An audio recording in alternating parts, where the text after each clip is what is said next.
Welcome back. Friday saw two major developments in the investigation of the January 6th Capitol insurrection.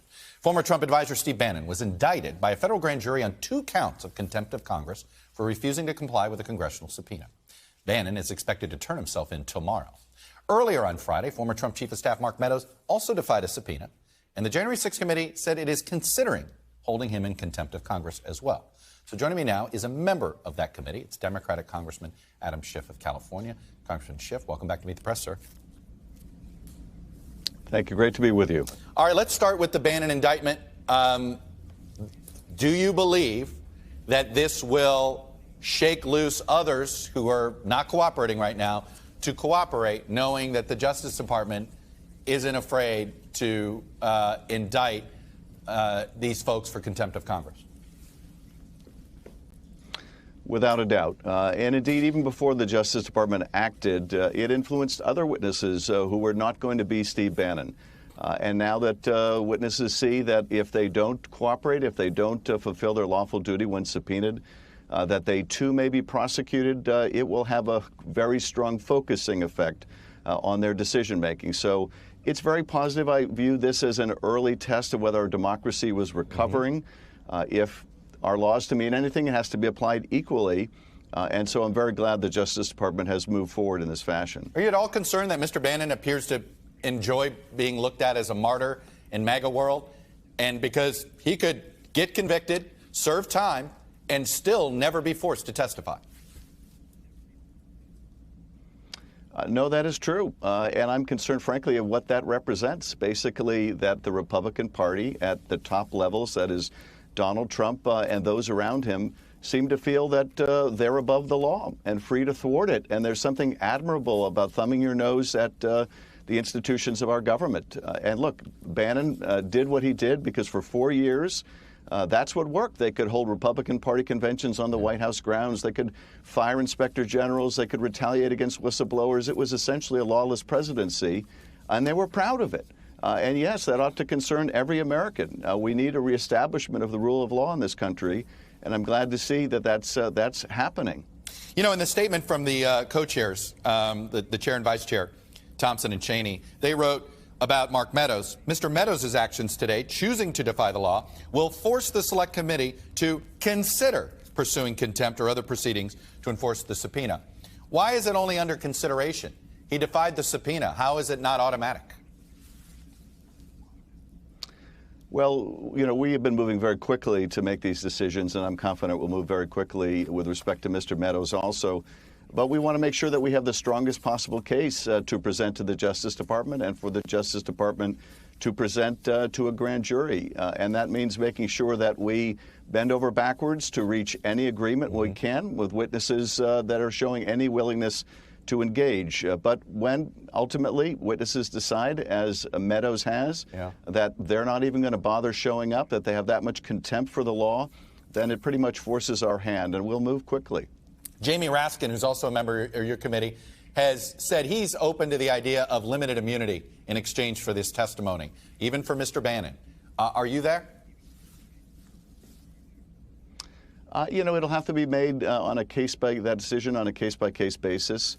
I certainly wouldn't want to prevent the Justice Department from prosecuting people who committed criminal conduct, for example, on January 6th, by giving them immunity to testify before our committee. So we have to weigh whatever equities the Justice Department and the justice system may have. But I think with certain specific witnesses, we ought to consider it.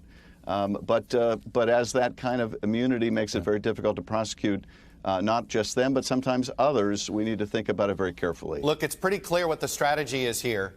Delay, delay, delay, in order to try to run out the clock on the investigation. How are you going to combat this?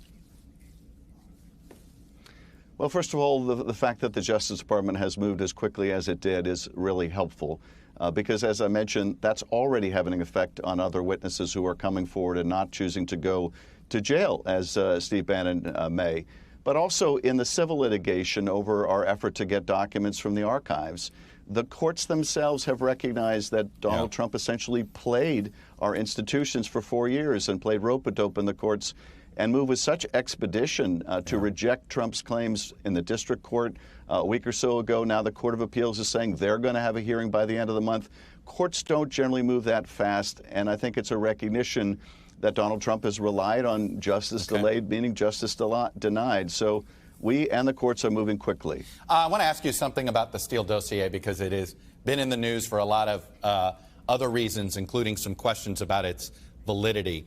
I want to play some recent sound that you had on the Steele dossier over the years. Take a listen. According to Christopher Steele, a former British intelligence officer who is reportedly held in high regard by U.S. intelligence. When you look at just what has become public, some of the public information is very much in line with what is reported in that dossier. The most significant thing to me is that Christopher Steele may have found out, even before our own intelligence agencies, that the Russians were in fact aiming to help Donald Trump in the election. As chair of the House Intelligence Committee, do you regret giving some credibility to the Steele dossier before anybody had been able to verify anything in that? A lot of those clips were done before there was any good verification. Look, there's some news organizations that made the mistake of publishing this dossier without verifying it. That's a separate conversation with those news organizations. But you helped give it credibility. Do you regret it? I don't regret saying that we should investigate claims of someone who, frankly, was a well-respected British intelligence officer. And we could have known, of course, years ago that we would learn years later that someone who was a primary source lied to him.